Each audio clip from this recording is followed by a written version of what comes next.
Achterbahnen werden abgerissen, viele neue Attraktionen kommen dazu und manche Attraktionen werden niemals kommen.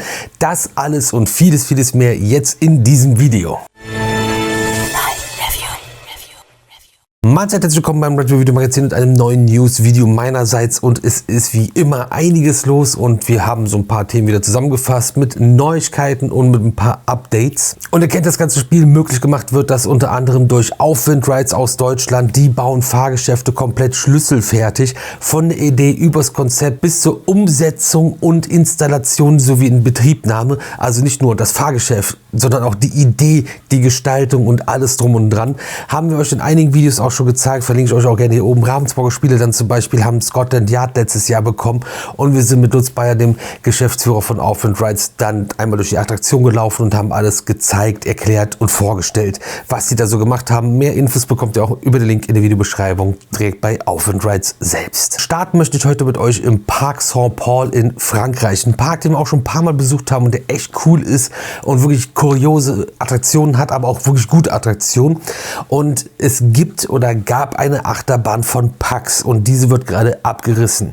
Pax ist ein Hersteller aus Russland, die haben früher Fahrgeschäfte gebaut, waren dann nur noch in der Raumfahrt tätig, aber haben auch vor kurzem wieder ein paar Schritte zurück gemacht und wieder eine Achterbahn gebaut. Auch in Saudi-Arabien sind wir einen Pax Coaster gefahren, die Cobra mit den beiden Loopings, falls ihr das gesehen habt. Wenn nicht, müsst ihr das auf jeden Fall nachholen. Und wenn ihr nicht abonniert habt, müsst ihr das auch nachholen und drückt jetzt auf Abonnieren. Supportet uns auf jeden Fall ungemein. Auf jeden Fall im Parc Saint-Paul gibt es 2 Pax Achterbahnen und einen Pax Freifallturm. Formula 1 ist die wilde Maus-Variante mit super viel Airtime und ein bisschen eher gebänkten Kurven. Und diese wilde Maus hatte vielleicht 2 tödliche Unfälle zu viel in ihrer Karriere. Und so steht diese Bahn, die 2005 eröffnet hat, seit 2020 still und steht im Park. Wir waren also auch schon mal im Park, wo die Bahn dann nur noch stand und der Bauzaun drumherum war. Wir sind diese Bahn aber auch gefahren. Haben wir all die Jahre schon aufgearbeitet. Also wie ihr merkt, der letzte Unfall war vor 6 Jahren inzwischen fast schon. Ja, und jetzt ist es Fakt, jetzt aktuell gerade wird diese Attraktion zurückgebaut und abgerissen und damit ist eine weitere Pax Achterbahn Geschichte. Wir bleiben auch noch kurz in Frankreich und kommen zum Denley's Park. Ein kleiner süßer Freizeitpark in Frankreich, den wir vor zig Jahren mal besucht haben und der wirklich echt süß ist. Und da gibt es Neuheiten für 2026. Zum einen Dragnor, das wird ein 8 Meter Familienfallturm und dort gibt es eine Auf- und Abwärtsbewegung mit einer 360-Grad-Drehung in beide Richtungen. Und so wird ja ein Wellenflug simuliert, also nicht die Attraktion Wellenflug, sondern man hat halt so eine wellenförmige Flugbewegung bei diesem Ride, der bereits ab 90 cm Körpergröße gefahren werden kann. Und das in Begleitung eines Erwachsenen. Ab 1,20 Meter Körpergröße geht es dann auch alleine auf Dragnor. Nessia ist ein weiteres Fahrgeschäft, was eröffnet wird im Denley's Park 2026. Das ist ein Drehkarussell mit Gondeln, die springen und schwingen gleichzeitig. Und auch hier könnt ihr schon ab 90 cm Körpergröße mitfahren. Und das natürlich auch hier wieder in Begleitung. Und alleine geht es hier sogar schon ab 105 cm auf Nessia rund. Außerdem wird auch die Gastronomie geupdatet oder bekommt ein Upgrade und das Pizza-Angebot wird wohl komplett überdacht und es wird auch einen neuen Ofen geben. Was es nicht mehr geben wird, ist eine Fahrt auf einer Holzachterbahn mit Bremsen in England. Und damit sind wir bei Dreamland. Da waren wir auch vor einiger Zeit und Scenic Railway wird für immer geschlossen. Eine richtige Oldschool Holzachterbahn, wo tatsächlich noch ein Bremser mit im Zug saß und den Zug gebremst hat. Richtig cool, gibt es nicht mehr viele von und eine weitere verlässt uns leider jetzt auch. Zu dieser Bahn habe ich auch hier, verlinke ich euch gerne, ein Video gemacht und man muss natürlich dazu sagen, diese Achterbahn hat bereits 1920 eröffnet und jetzt nach 105 Jahren im Betrieb mehr oder weniger gab da so ein paar Stellen, schwarze Flecke in der History. Auf jeden Fall hat Ende Januar Dreamland jetzt bekannt gegeben, dass die Achterbahn Scenic Railway in den wohlverdienten Ruhestand geschickt wird und nicht mehr als Fahrgeschäft dienen wird. Klingt für mich ein bisschen so, als ob man die Attraktion halt da stehen lässt. was jetzt dann das Ganze nur irgendwie noch schlimmer macht, wenn du diesen schönen Woody da siehst und der nicht mehr fährt. Auch gar nicht so wenig Jahre hat bereits der Freizeitpark Toverland auf dem Buckel. 25 Jahre werden dieses Jahr gefeiert und neben diesen Feierlichkeiten gibt es auch ein paar Upgrades und ein paar Neuerungen im Toverland. Die Truckies, also die Convoy Trucks von SBF Visa, die aus der Anfangszeit von 2001 sind im Land von Toos, bekommen ein Upgrade und natürlich auch einen neuen Namen diesbezüglich. Und daraus werden nämlich jetzt Morals Truckies und es gibt nicht nur einen neuen Namen, es gibt komplett neue Fahrzeuge, die müssen einmal getauscht werden und eine komplett neue Gestaltung, also eine komplett neue Szenerie, durch die man hindurchfährt. Sieht auf den Artworks sehr gut aus, sehr vielversprechend und ist ein krasses Upgrade für eine 25 Jahre alte Convoy-Truck-Anlage.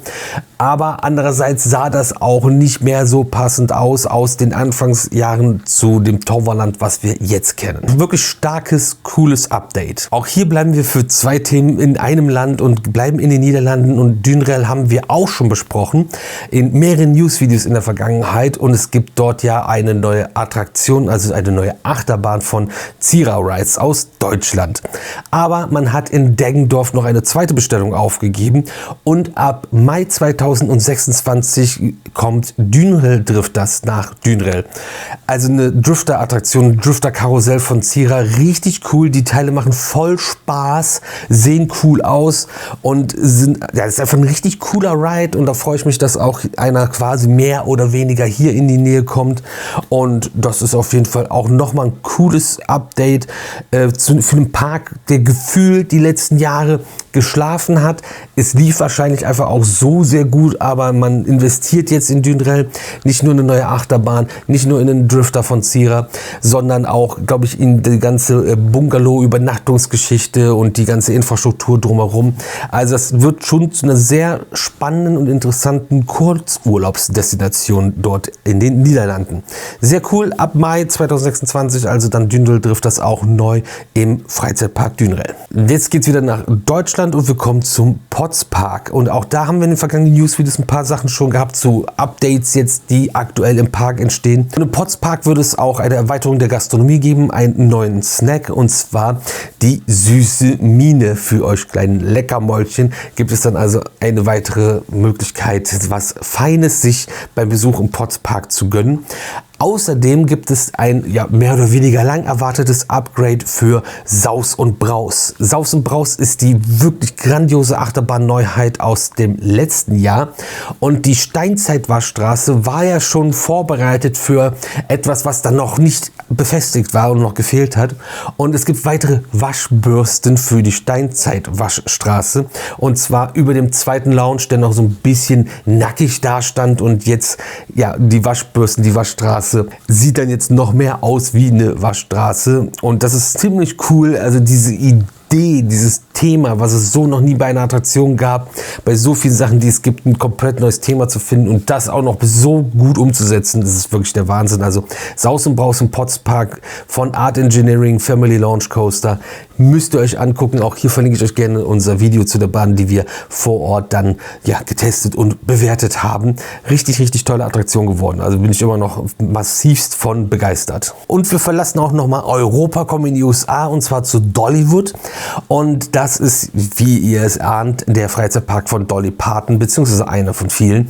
Und es gab ein Interview mit dem Präsidenten von Dollywood, mit Eugen Naffen, und der hat ein Interview gegeben, und das Interview war mit Adventure is Out There. Und in diesem Interview sprach er davon, dass sich viele Besucher von Dollywood wünschen würden, dass es da einen Giga-Coaster geben würde oder wenigstens einen zweiten Lightning Rod. Und er selbst liebt auch solche Rides, und Lightning Rod ist für ihn eine der Top 5 Attraktionen weltweit, und das mit dem Blick eines Menschen, der seit 40 Jahren in der Industrie beschäftigt ist. Aber das Ganze entspricht nicht der DNA von Dollywood und nicht dem, was das Unternehmen anstrebt.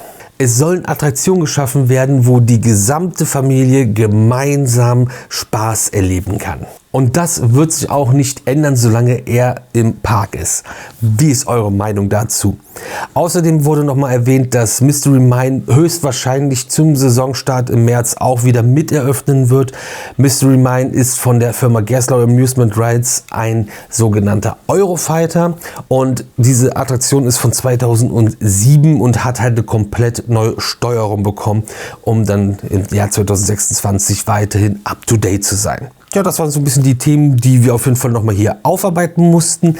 Es gibt wohl jetzt bei YouTube in den Videos eine neue Quiz-Funktion und ich habe diese irgendwie versucht einzustellen.